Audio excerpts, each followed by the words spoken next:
Yo, it's Westworld Honcho. Just jump off the porch with Dirty Glove Bastard. Yeah. Put the key up on my neck. I cut about a bitch. 2 chins swinging, bitch. I'm from a slave state. Diamond. All right, so we got Westworld Honcho off the porch with us today. Yo. How you feeling today, bro? Straight, chilling. Seeing more. Yeah. Do it. What are you working on here in Atlanta? Really out try to make something happen right now. Just trying to find producers. There's people to tap in with. You know, I saying get up out the city. Yeah. You come down here pretty often? Yeah. Atlanta's like my second home. Like I always down here. Okay. So what's life like in Charleston, man? Originally, I'm from downtown Charleston, South Carolina. But I moved to West actually. But downtown Charleston, rough. Like public housings, the schools like ain't really no good schools down there. Like you don't really the learning, you don't really gonna really get it down there. Just hard, just like exactly. I'm from West Side Charleston, downtown West Side. Like if you ever come down to downtown Charleston, like that's where like a historic place. Like I'm from Kennedy Street on the West Side. By like Back to Green, you got like projects. You got a lot of projects down there. You got Back to Green. That's what side I'm off of, like off the street off of Back to Green. Then you got Romney Street. You got the East Side Park projects. Just rough down there. Like you go experience a lot young as hell. You go experience a lot. Yeah. What age would you say you jumped off the porch? I say like around 9. That's why I was like, cause I always been outside,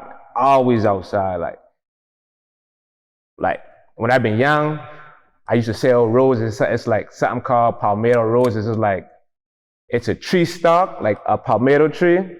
I was gonna bring one to show, but I know how to make it. We sell it downtown. Charleston is like on this old slave market, cause Charleston is where all that slave shit started at. You know what I'm saying? It's like the home it started at. Yeah. Mm-hmm. What can you tell us about Geechie culture? Geechie just is like a way of living. Like I was saying about the tree stalks, like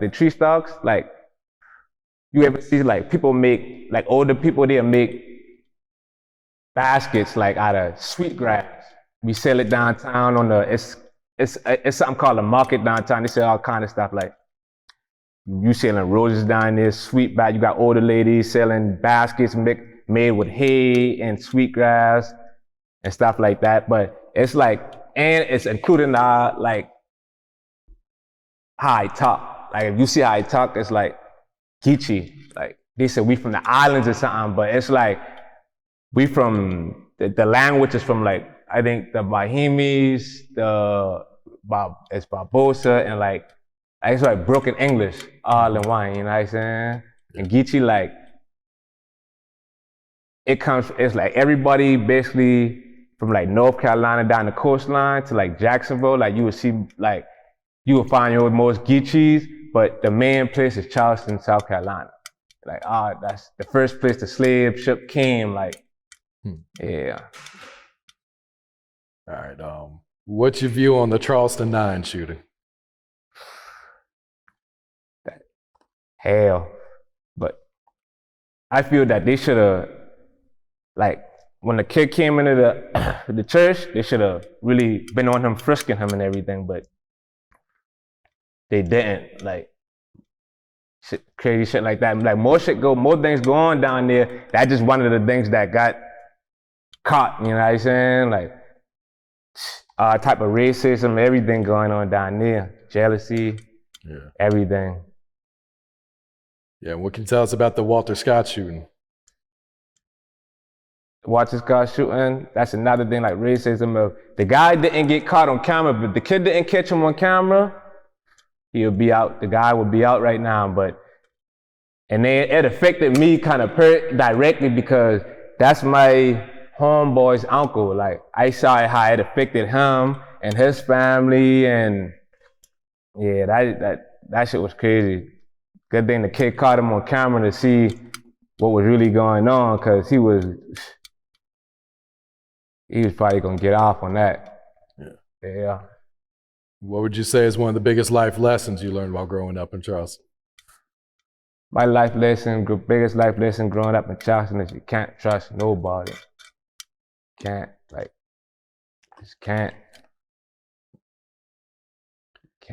trust nobody. Yeah, what inspired you to start making music at first?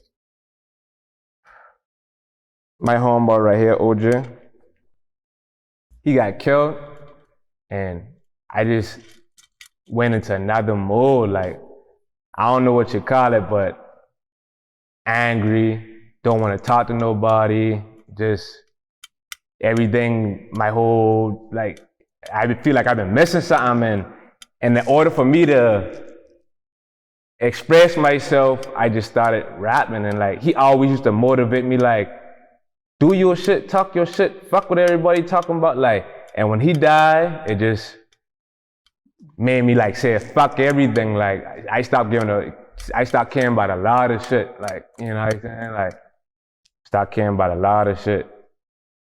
How long ago was that he passed away? 2016. Okay. Got a big piece for my boy. Yeah. So how would you describe your rap music that you make? I describe it as authentic. I only can talk about what's going on in my life and what's going on, like, what I go through my everyday life and stuff like that. Like, before I go in the studio and tell a lie or fabricate stuff, and I know I got kids, like my little nephew, my nieces, they listen to my songs, like, I go keep it real. I not go in the studio before I go in the studio and tell a lie. Like, everything is authentic, like, no cap. No cap. How'd you get the name Westworld Honcho? Westworld is like, it's like the brand. It's the brand, Westworld. It's really just Honcho, but Westworld Honcho. However, you go Westworld or Honcho, however. So Westworld Muzik, that's the label? Westworld Muzik is the label. Okay. So who else is part of the label? Any other artist? You got Scroll Westworld, you got Vito, Westworld Vito, you got Suave, you got Quake, you got a whole lot of people. Yeah. I may be missing somebody, but yeah, and talk to us about the grind that comes with being an independent artist, getting it out the mud yourself. I swear, like, you gotta have your money right. If you wanna rap, you gotta have your money right. Like, I did fuck out my money plenty times, like, people see the good in this shit. They don't see the bad in this shit. Like, I just don't sweat. You won't go see me sweat. Like, if I lose everything today, I'm gonna get it right back, because I'm a hustler. Everything I got out the mud, like, everything. Myself, independent, like, coming out of my pocket, like, word, no cap. Like, studio time just to kill a motherfucker pockets. Just studio time, like, I putting up my all into this shit, because I know, just like how it is in the streets, like, you gotta know you gonna do it. You know what I'm saying? Like, I ain't got no doubt that in my mind that says I'm not gonna be bae. No doubt. What's the music scene like back at home right now? It's good. We got a lot of popping artists. We got a lot of talent down there. We got a whole lot of talent down there. Oh, we got producers. You got Twin D. You got Cash First. You got Mossberg, Montana. Then you got cameramans. Like, we got a lot of stuff going down in Charleston. Like, we got hustlers down there. You got females selling hair, they doing nails. Like, everybody getting to the money. Everybody getting to the money right now. Like, but that rap shit, like, it's coming along. Like, people putting in work right now. Like, I know me personally, I'm putting in work. Like, I'm going hard right now. Like, ain't nothing stopping me. Nothing. Nothing stopping me. From the ground up, like no big homie, no cosign. I don't got none of that. They doing this all up. People got deals with what I doing what rap was doing already. So we just we putting in our work. We putting in our work. That's we just putting in our work. Whole city working to be real. You got downtown. You got what my side is, West Ashley. That's where I came up at. That's my side of town. It's like when I was mentioning like downtown, I moved when I was like 12 years old from downtown to like West Ashley. It's like you got less public housing. It's still rough. It's still rough out there. But you got like more guidance out there. Like when I was going to school downtown, I was going to a school called Rivers Middle School. We used to cut school every day. I used to cut school almost every day, get in trouble on everything. My mom and daddy, I guess they see what I didn't see. They moved us to West Ashley to a better neighborhood. And I just got better guidance up there, going to school up there. Ain't no cutting no school, ain't none of that extra going on. Like, and when I was downtown at school, it's like all black, rough, like it's the trenches down, like real trench out down there. Like, and when you move to West Ashley, it's rough too, you know what I'm saying? Like it's rough because you got stuff going on, like you got a lot of stuff going on. Like, just 3 days ago, like I got shot in my arm, just on the block, just shooting dice, car ride past, and you know what I'm saying?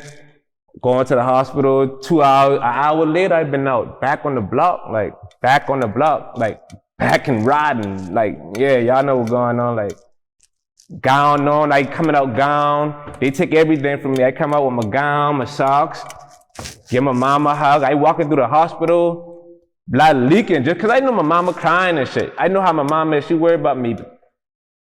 I leaking blood everywhere, walking through the hospital. They sit down, get down, man. I a soldier, I a gorilla, like, I out y'all, like, Charleston, like, yeah. Once Charleston get a spotlight, they gonna see how unique we is. We unique. Boy, how we sound and everything. All right, why do you think people overlook the talent out in South Carolina? Because we ain't got a platform. You got people that come down to the city, but like with the Charleston 9, you got celebrities coming down for like the negative shit. Like I ain't gonna say it's negative, but it's like the violence, like ain't nobody try to come help us out our city. Like I don't see it. Ain't nobody be trying to help us. And when people do make it out, they get out and they try to make it out, like they forget about the city. That's what you see them, like, so. That's why we don't have a platform. We don't have nobody to be like, yeah, this is my city, like, not like this my city, like, I'm gonna make sure somebody from Charleston get on, like, and like that. That's why I'm putting in my work right now, like, in the streets, ain't nobody gonna give you nothing. You might have somebody to give you something, but ain't nobody gonna give you nothing. I used to getting it on my own, so I'm gonna get it on my own. I'm gonna make it on my own. Me and my gang, Westworld to the dirt. All right, what can you tell us about this new video, Storyline? Storyline is out, my first mixtape. That's out my first mixtape. True story. I dropped that like November. My first song I dropped was November or December. I went to Atlanta and I went to Orlando, Florida to shoot the video. Yeah, Orlando, Florida. And I traveled, like, I watch like people that are ahead of me, like your Boozies or your, you know what I'm saying, people that dropping jewels down on us, like, get out your city. You know what I'm saying? Like, you gotta travel. You can't just sit down there, like, you gotta get out. Like, that's what I'm doing. I've been putting in work. I've been rapping for probably like a year and a half, going on 2 years now, like, out the, like, real definition of out the mud, like. How'd you link it with Bankroll Freddie? My boy down there, he been coming to do a show. That right before he signed with QC, because I know his manager been saying like they had to go because they've been going to do, I guess, sign contracts wherever in Atlanta. They got put up on QCP, and he been coming to do a show down here. So I link up with him, you know what I'm saying? Real cool dude, real vibe. Yeah. Yeah, you guys dropped the video for Role Models, right? Yeah, me and Long Money 4, feature Bag B and Bag Boy B and Bankroll Freddie role models. Cause all are some role models. Shout out to my niggas. Yeah, it did over 40,000. Yeah, That one went up. Yeah, it went up. We still working, man. We still working. So the Landlord, that's your upcoming project? Yeah, the Landlord. Okay. What can you tell us about this project? That's how I feeling. Like my first project, it was like introducing myself. This one is like, that's how I feel. The Landlord, like, if you really in the streets, you will see where I coming from with it. The Landlord, like, you know what I'm saying? Like, Landlord. I got probably put like 9 to 10 songs on it. I ain't supposed to been drop it, but I'm not just trying to throw it together. I'm trying to actually structure it, you know what I'm saying? But I'm just dropping singles right now to keep you know what I'm saying, and let people know, like, yeah, I'm still here now. Like, I ain't going nowhere. Yeah. Still here. Any features you've been working with on this new project? I'm working on it. That's why, like, I'm in the A right now. I'm trying to tap in with people. Like, I just now start really coming out here like that. Like, I'm trying to really tap in with people and catch my features and see who's trying to work. But I ain't working with just anybody. Like, you got to be official. Like, I ain't working with just anybody. Yeah. Like, you official, I work with you. You know what I'm saying? What about producer-wise? Who you been working with? I work with Foreign or Colombia. I like his beats. Twin D First Century. He did the role model. He did the role model, and he did the going in there. Twin D, Mossberg, Montana. Who else? Mossberg, Montana, Twin D, Cash first. I mentioned somebody. Quarter Keys, my boy, IGM. He do his thing on it. He been really on my first CD. He been touching in on most of my beats and shit. Do you know what your next single's gonna be? I got the song called No. I just call it No Hook. I got a lot of songs in the cut, but I got a song called No Hook, just me by myself. It's off the I think it was I know somebody else beat, but it was the G Money beat. It was the what beat was that? It was off the one of the G Money. I know Man Music and Take did it, and somebody else did it. But yeah, I got a single with that. I go shoot probably as soon as I get back to the city, and have that and drop that. When do you think this project will be dropping? You mentioned you should have dropped it already, so yeah, you got a date in mind, or? Yeah, before this year over. This year over. I'm still right now. I'm just trying to get the features like tapping in, letting people. Cause I just start. I letting people know I here. Now I ain't going nowhere. Like I here. Like I'm here. Like I'm just trying to tap in with some people. Type like Florida rappers, like up and coming people. Like I like messing with up and coming rappers. You know what I'm saying? Like. People out Florida, like Julio Fulio, like I like the Detroit rappers like Peasy. I listen to Peasy, he motivate me. Peasy, Boozy, of course, you know what I'm saying? Grew up listening to Boozy. He give you the recipe, you feel me? Shout out Boozy, you know what I'm saying? Like, yeah, a Geechie. I see Pooh Shiesty. I like him and Pooh Shiesty and Big 30. I like what they got going on, and yeah, and the Future, cause Future take it to a whole nother level. You know what I'm saying? He take it to a whole nother level. All right, Honcho, any last words? Any shout outs before we wrap it up? Shout out Westworld. Shout out Charleston. You know what I'm saying? Yeah, that's about it. Any more shout outs? Man, just shout out the gang. Westworld gang. Put the key up on my neck. I cut about a bitch. 2 chins swinging bitch. I'm from a slave state. Diamonds dancing on my neck. The shit costs a check.